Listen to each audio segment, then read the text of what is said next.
My only desire is that India should be a God producer and no one should be hungry, shedding tears for food in the country.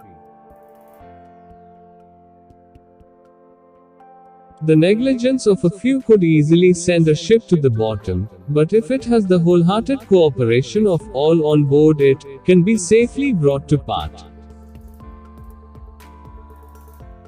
It is the prime responsibility of every citizen to feel that his country is free and to defend its freedom as his duty.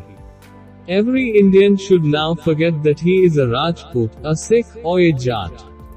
He must remember that he is an Indian and he has every right in his country, but with certain duties.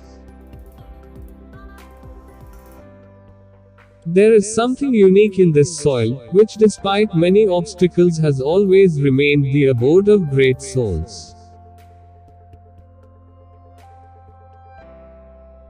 Manpower without unity is not a strength unless it is harmonized and united properly, then it becomes a spiritual power.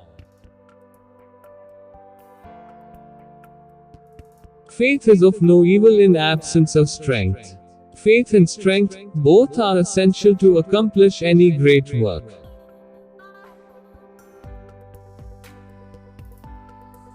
It is in my nature to be a friend of the friendless. A war based on satyagraha is always of two kinds. One is the war we wage against injustice, and the other, we fight our own weaknesses. Take to the path of dharma, the path of truth and justice.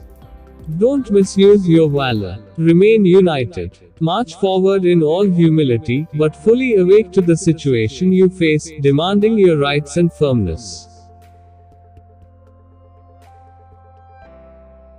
By common endeavor, we can raise the country to a new greatness, while a lack of unity will expose us to fresh calamities.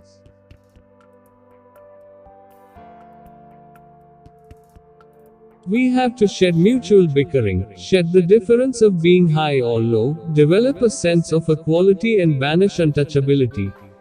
We have to restore the conditions of Swaraj prevalent prior to British rule. We have to live like children of the same Father.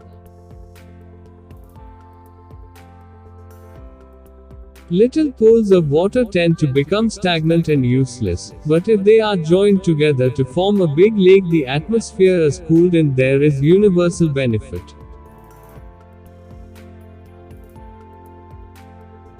Please like and subscribe. Thanks for watching.